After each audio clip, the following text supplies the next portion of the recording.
Asalaamaaleykum mbokk yi maa ngi tudd Amina Diagne nekk directrice su Minapro entreprise buy joxe ay formation ci lépp li jëm ci mbirum entrepreneuriat tey li ñuy waxtaanee mooy loo xamante ne entrepreneur yu bari dañuy ñëw ne ma dama bëgg a tàmbali sama entreprise am naa loo xamante ne xam naa ne su ma ko defee dina dox mais sama problème mooy awma fond awma xaalis boo xamante ne moom laay tàmbalee fan laay jaar. fi ngay njëkkee mooy sa bopp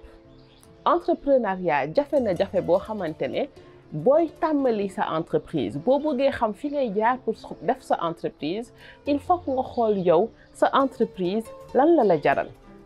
ndax pare nga pour wàññi li ngay jënd pour denc xaalis pour mun a financer sa entreprise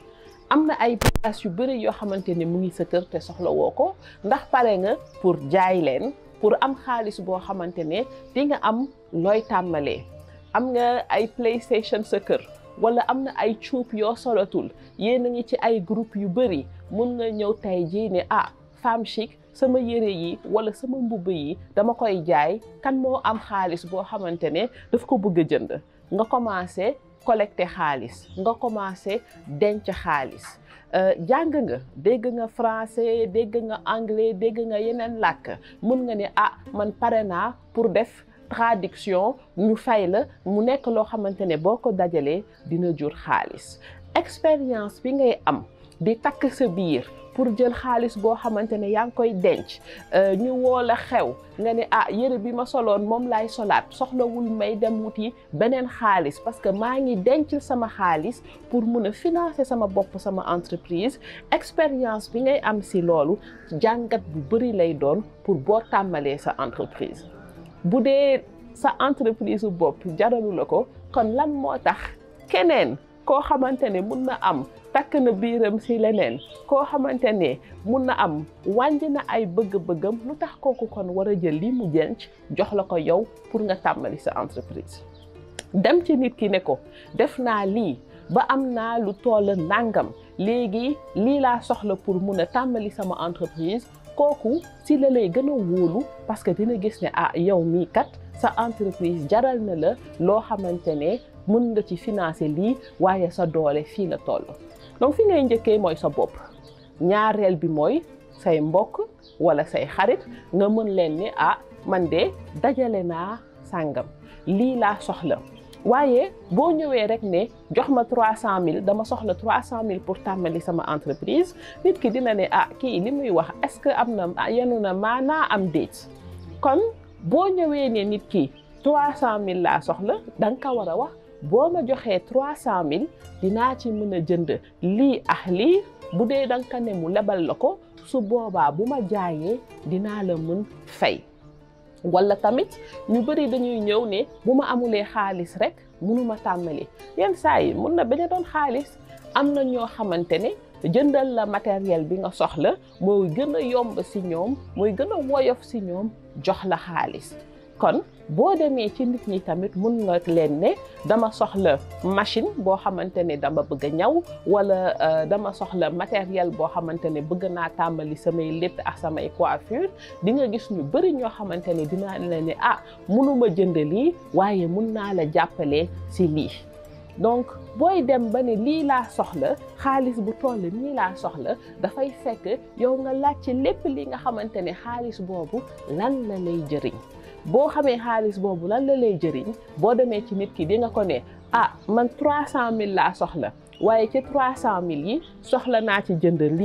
lii ak lii nit ki mun na jël 300 000 yi jox la wala mun ne la matériel bii de mun naa la ko jëndal wala matériel bii de xam naa koo xamante ne su ma la boolee ak moom dina la mun a lebal wala dina la mun a abal wala dina la mun a may équipement bi donc ñetteel bi mooy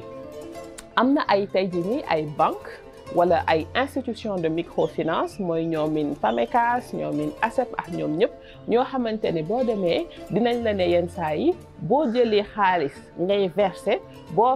boo verser ba mu mat juróom benni weer wala boo verser ba mu mat at su boobaa dinañ la mun lebal ñetti yoon li nga xamante ne moom nga mun a verser il faut ngeen dem seeti institution yooyu xam bu baax a baax lan mooy condition yi nga xamante ne ci condition yooyu lañ lay lebalee. dëgg la buñ la lebalee am nga risque doo xam ndax di nga mën a fay am déet waaye période bii ngay jël pour dajale période bii ngay jël pour verser période boobu da nga ci war a profiter pour dem gëstu xam say client ñaata la leen produit bi jaral ba nga xamante ne bés boo tàmmalee ba nga am capital bi su boobaa jaay bi dina gën a yomb donc ñooy ñetteel pàcc bi. ñeenteel bi mooy tey jii nii di ngeen dégg état bi am na ay programme yu mel ni DER yoo xamante ne boo ñëwee présenter sa projet su boobaa ñoom dinañ la lebal xaalis avantage bi ngay am ci ñoom mooy waaw boo lebee di nga fay waaye intérêt bi du bëri comme li ngay fay ci banque bi wala li ngay fay ci institution de microfinance ñu wax lu gàtt rek ci intérêt bi. intérêt bi mooy lan boo demee ci banque wala nga dem ci institution microfinance nga ne ko dama bëgg nga lebal ma 100 000 dalay ne waaw dinaa la lebal 100 000 waaye 120 000 ngay fay wala waaye 110 000 ngay fay kon da ngeen di dem boo leen di dem di leb xaalis benn banque wala ngeen dem di leb xaalis benn institution il faut nga laajte soo ma lebalee nangam kon man ñaata laa lay fay day mel ni yow da ngay jënd xaalis bi su bu dee explication boobu mun na gën a leer léegi bu dee banque bi wala microfinance bi wala état bi ñetti yooyu yëpp bala ngay mun a leb foofu dañ lay laaj